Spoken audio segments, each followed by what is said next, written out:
ஆயுதப்பன் மூலமாக தான் படிச்சுப்பு வந்துச்சு. அவங்க தான் இவனை கொல்லணும்னு சொல்லி தூக்கி குழியில் போட்டாங்க.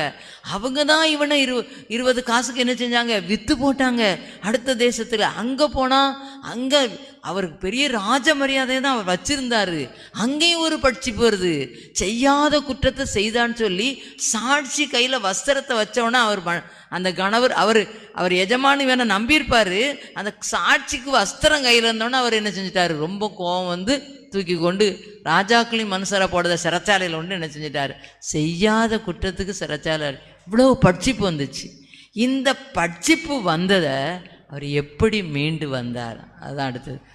படிச்சித்த வருஷங்களின் பலன் நமக்கு கிடைக்கணும், ஆனால் இவருக்கும் கிடைக்குது. அது எப்படி கிடைச்சிது, என்ன காரியம் அவர்கிட்ட இருந்துச்சுன்னு பார்த்தா, அதே ஆதியாகமத்தின் புஸ்தகத்தில் 37ஆம் அதிகாரத்தில் 37ஆம் அதிகாரம் 2ஆம் வசனத்தில் பாருங்க, தன் தகப்பனுடைய மறுமனையாட்டிகளின் குமாரரோட இருந்து அவளுடைய துன்மார்க்கத்தை தகப்பனுக்கு தான் பாவம் செய்தாதுன்னு பின்னால் வருது.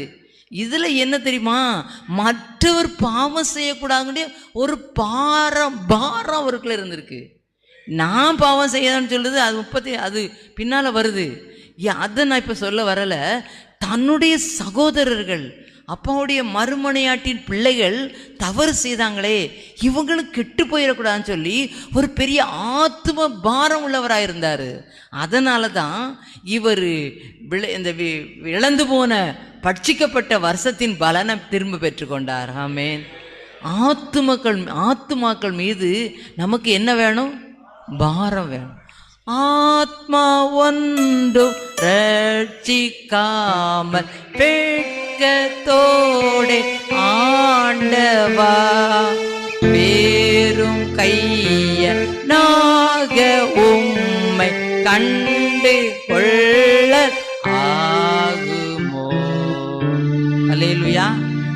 எந்த ஆத்மாவும் ரட்சிக்கப்படணுங்கிற பாரம் நமக்கு வரணும். அந்த பாரம் யாருக்கு வந்துச்சு, 17 வயது வாலிபனுக்கு வந்துச்சு. நம்மளை போன்ற வாலிப தம்பிமார்கள் இப்படி அழிஞ்சு போறாங்களே, துன்மார்க்கமா இருக்காங்களேன்னு சொல்லி, அதனால தான் இவருக்கு பட்சித்த வருஷங்களின் பலனை ஆண்டவர் என்ன செய்தார் தெரியுமா, 13 வருடம் கழித்து இன்னைக்கு நீங்களும் நானும் நம்முடைய கண்காண துன்மார்க்கமாய் பாவமாய் ஜீவிக்கிறவங்களை குறித்து பாரப்பட்டு என்ன செய்யணும் தெரியுமா, ஜெபிக்கணும். அவங்க கெட்டு போனால் நமக்கு என்ன, அவங்க எப்படி இருந்தால் நமக்கு என்ன இல்லை. அவர்களுக்காக நீங்களும் நானும் பாரத்தில் ஜெபத்தில் அவர்களை பாரப்பட்டு என்ன செய்யணும். அதற்கு ஒரு சாட்சியாக தான் அந்த யோசேப்பு அப்படி என்ன செய்திருக்கிறாரு.